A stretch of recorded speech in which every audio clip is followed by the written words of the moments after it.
আসসালামু আলাইকুম। আমি সিলভিয়া ইসলাম মীরা। গত ভিডিওতে আমি আপনাদের সাথে কথা বলেছি HTML হেডিং এলিমেন্ট নিয়ে। এই ভিডিওতে আমি আপনাদের সাথে কথা বলবো HTML প্যারাগ্রাফ এলিমেন্ট। একটা ওয়েব পেজে টেক্সট ফরম্যাটিং এর জন্য বা টেক্সট ডিসপ্লেইং এর জন্য আমরা প্যারাগ্রাফ এলিমেন্ট ইউজ করে থাকি।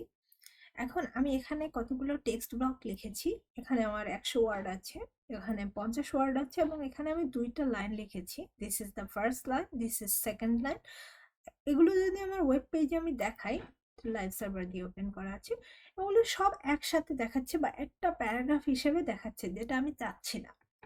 তো এটা যদি আমি ফরম্যাট করে আমার যেভাবে ইচ্ছা, আমি এখানে যেভাবে লিখে রেখেছি সেভাবে আনতে চাই, তাহলে আমার ইউজ করতে হবে প্যারাগ্রাফ এলিমেন্ট। তো প্রথমে আমি এখানে একটা পি ট্যাগ বা প্যারাগ্রাফ ট্যাগ নিয়ে নিচ্ছি। পি ট্যাগ দিয়ে আমার প্যারাগ্রাফ বুঝিয়ে থাকে, এটা আমার প্যারাগ্রাফ এলিমেন্টের জন্য ইউজ করা হয়। এর প্রথম টেক্সট ব্লকটা আমি কাট করে এটার ভেতর বসিয়ে দিচ্ছি। এখানে আর একটা পি এলিমেন্ট নিয়ে এটার ভেতর এই টেক্সটগুলো বসিয়ে দিচ্ছি।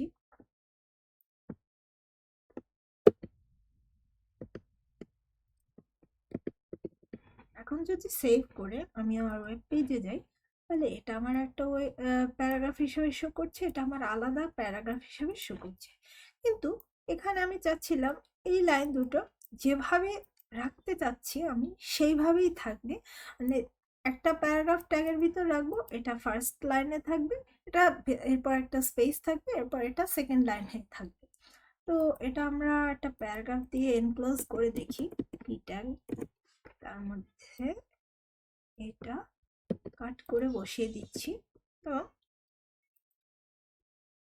এটা স্পেস দিয়ে দিলাম। কিন্তু আমরা যদি এখানে যতই স্পেস দিচ্ছি বা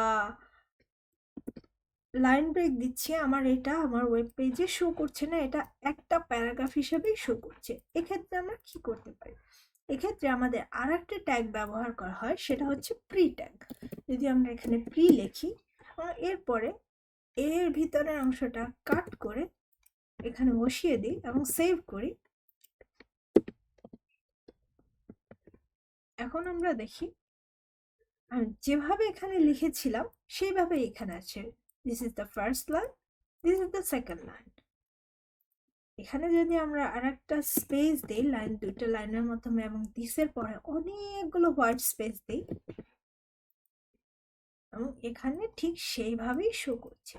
তো আমরা আমাদের ওয়েব পেজেও আমাদের টেক্সট ফরম্যাটিং এর জন্য বা ওয়েব পেজ সাজানোর জন্য বিভিন্ন সময় বিভিন্ন টেক্সট ব্লক ইউজ করতে হয়। সেক্ষেত্রে এভাবে আমরা প্রি ট্যাগ বা পি ট্যাগ ইউজ করে আমাদের টেক্সট ব্লকগুলো আমাদের ওয়েব পেজে শো করতে পারি। আজকের ভিডিওতে এ পর্যন্তই ছিল। ধন্যবাদ।